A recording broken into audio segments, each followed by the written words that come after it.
warahmatullahi wabarakatuh. Perkenalkan, nama saya Rifa Imelda Moren dari Prodi Ilmu Gizi Fakultas Ilmu Kesehatan Universitas Muhammadiyah Profesor Dr. Hamka. Kali ini saya akan membuat menu untuk pasien gastric bypass atau bisa disebut dengan operasi lambung. Sebelum saya memasak, saya akan mempersiapkan bahan makanannya terlebih dahulu. Terima kasih. Bahan makanan, saya sudah menyiapkan bahan makanannya. Yang pertama itu ada beras, yang kedua itu ada kapal, yang ketiga itu ada jeruk, yang keempat itu ada bayam, yang kelima itu ada telur, yang keenam itu ada tempe, dan yang ketujuh itu ada hati ayam.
Awalnya, pengertian operasi lambung itu adalah operasi yang membuat kantong perut kecil di ujung kerongkongan. Kantung dibuat dengan menjepit bagian atas perut, bagian perut yang lebih besar dijepit tertutup. Usus kecil dipotong di jejunum dan melekat pada kantung lambung, dan sebagian besar perut dilewati dan tidak digunakan lagi. Jumlah makanan yang bisa dimakan setelah operasi dibatasi, karena sebagian kecil perut bagian atas dikeluarkan dari perut secara keseluruhan. Pedoman yang harus diikuti sebelum operasi itu berhenti merokok dan tidak menggunakan produk nikotin dan ganja. Hentikan kafein sebelum operasi. Hentikan alkohol termasuk bir, anggur, dan minuman lainnya. Hentikan minuman berkarbonasi dan hentikan obat-obatan. Untuk tujuan dietnya itu mencegah defisiensi nutrisi setelah operasi dan mengubah kebiasaan makan dan pola makan. Ini saya membuat menu untuk pasien yang berumur 40 tahun, jenis kelaminnya itu laki-laki, berat badannya itu 75 kg dan tinggi badannya itu 160 cm. Bahan makanan yang dianjurkan dan tidak dianjurkan untuk pasien gastric bypass. Untuk sumber bahan makanan yang dianjurkannya itu susu olahannya itu adalah susu skim. Untuk minumannya itu air minuman rendah kalori, lemaknya itu seperti mentega, margarin non terhidrogenasi, dan minyak sehat, mayones. Untuk sumber bahan makanan yang tidak boleh dimakan atau yang tidak dianjurkan, yaitu susu olahannya itu susu coklat, susu kedelai, yogurt dengan potongan buah. Untuk minumannya itu karbonat drinks, kafein drinks, dan alkohol. Itu tidak boleh. Dan untuk lemaknya itu, margarin terhidrogenasi, lemak babi, kelapa, minyak kelapa sawit, dan yang lainnya itu tidak boleh. Dan untuk buah itu, semangka, stroberi, raspberry, buah kaleng dikemas, dan jus atau sirup buah kering mentah. Itu yang tidak boleh. Ketika semakin dekat dengan operasi, siapkan daftar belanjaan untuk perubahan nutrisi dan diet setelah operasi. Beli suplemen protein tinggi yang direkomendasikan oleh ahli gizi untuk bertahan setidaknya 4 minggu setelah operasi. Hindari makanan berlebihan atau makan malam besar terakhir dari makanan favorit sebelum operasi. Siapkan cangkir, mangkuk, dan piring yang lebih kecil untuk porsi yang lebih kecil setelah operasi. Latihan dan aktivitas fisik 2 bulan sebelum operasi. 1 bulan sebelum operasi perlu mengikuti diet khusus yang rendah gula dan rendah kalori. Jenis diet ini telah terbukti membantu mengecilkan jumlah lemak di sekitar hati dan dapat membantu operasi lebih mudah dilakukan dan lebih aman. Untuk penyakit operasi lambung, menu yang saya buat untuk salingan pagi jus apel, dan untuk makan siangnya saya membuat menu bubur, hati ayam cincang, putih telur ayam, sayur bayam, pepes tempe, dan jus jeruk. Manfaat operasi lambung dilakukan untuk menghilangkan berat badan secara cepat.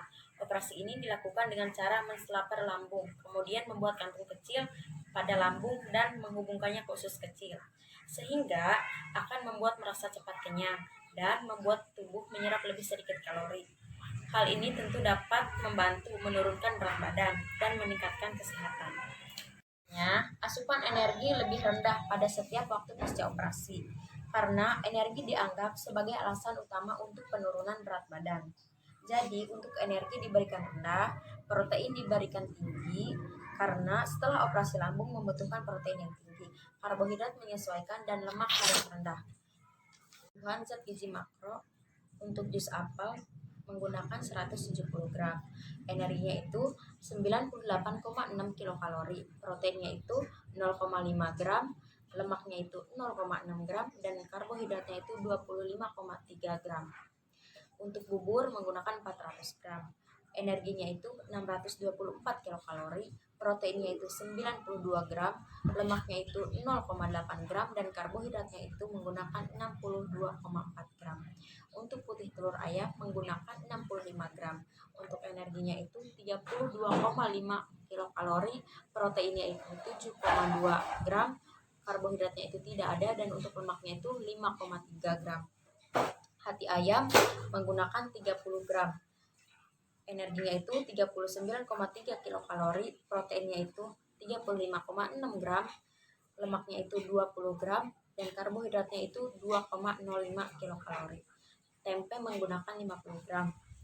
Energinya itu 70,5 kilokalori, proteinnya itu 10,4 gram, lemaknya itu 4,4 gram, dan karbohidratnya itu 6,7 gram.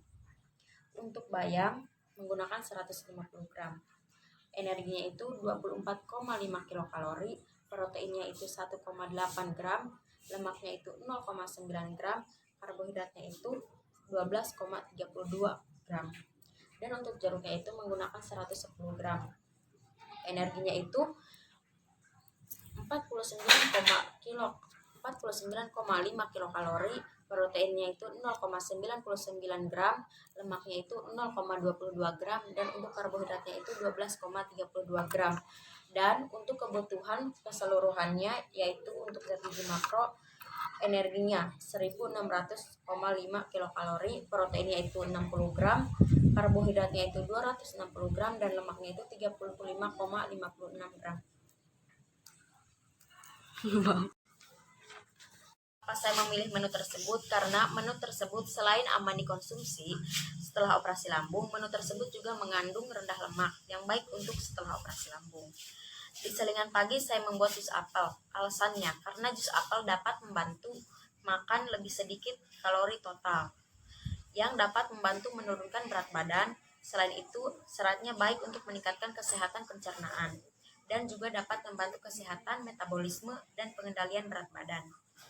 Dan di dalam makan siang, kenapa saya memilih menu tersebut? Karena menu tersebut baik dikonsumsi untuk setelah operasi lambung dan mengandung rendah kalori dan rendah lemak, tetapi tinggi protein yang baik untuk proses pemulihan setelah operasi lambung.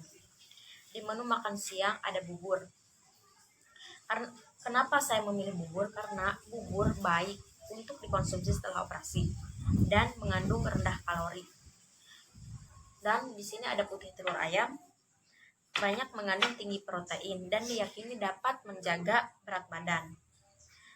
Dan di sini ada semur hati ayam, mengandung protein lemak sedang yang baik untuk penyembuhan luka setelah operasi. Pepes tempe sangat baik untuk penyembuhan atau pemulihan setelah operasi karena mengandung tinggi protein. Dan bayam, untuk sayur bayam, mengandung antioksidan yang baik untuk tubuh dan baik untuk pemulihan setelah pasca operasi. Dan jeruk mengandung vitamin C dan serat baik untuk meningkatkan daya tahan tubuh setelah operasi dan membantu program diet. Terima kasih. Kaitan gizi dengan penyakit jika dilihat dari kajian Islam, Nabi memerintahkan untuk menyeimbangkan pola makan dan minum, serta tidak berlebih-lebihan dalam keduanya. Beliau juga melarang untuk mengisi lambung dengan makanan secara penuh, karena dapat merusak tubuh dan termasuk pemborosan. Pelakunya dianggap sebagai orang-orang yang mubazir, yang dicap oleh Allah sebagai saudara setan.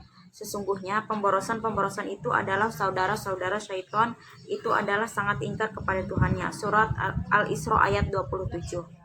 Maka hendaklah manusia itu memerintahkan makanannya. Sesungguhnya kami benar-benar telah mencurahkan air dari langit, kemudian kami belah bumi dengan sebaik-baiknya. Lalu kami tumbuhkan biji-bijian di bumi itu, anggur dan sayur-sayuran, zaitun dan pohon kurma, kebunan yang hebat dan buah-buahan serta rumput-rumputan untuk kesenanganmu dan binatang-binatang ternakmu. Perintah untuk memperhatikan makanan adalah perintah untuk berhati-hati memilih makanan, agar kita tidak sembarang mengkonsumsi makanan yang membahayakan kesehatan kita.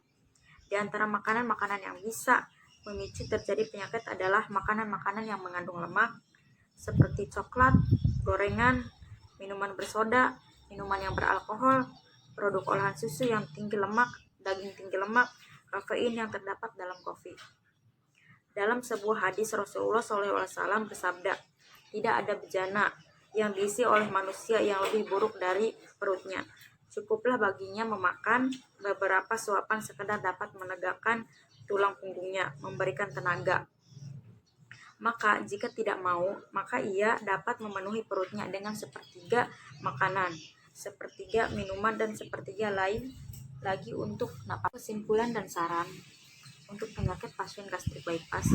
Setelah operasi lambung, pasien harus diet, energi harus rendah, protein harus tinggi, semua makanan harus terjaga, hindari minuman beralkohol karena bisa memicu kesehatan setelah operasi lambung. Dan sarannya itu untuk pasien gastrik bypass untuk selalu mengatur pola makan dan memperhatikan jenis makanan apa saja yang bisa dikonsumsi oleh pasien tersebut. Sekian dari presentasi saya dan memasak menu saya. Kurang lebihnya mohon maaf. Assalamualaikum warahmatullahi wabarakatuh.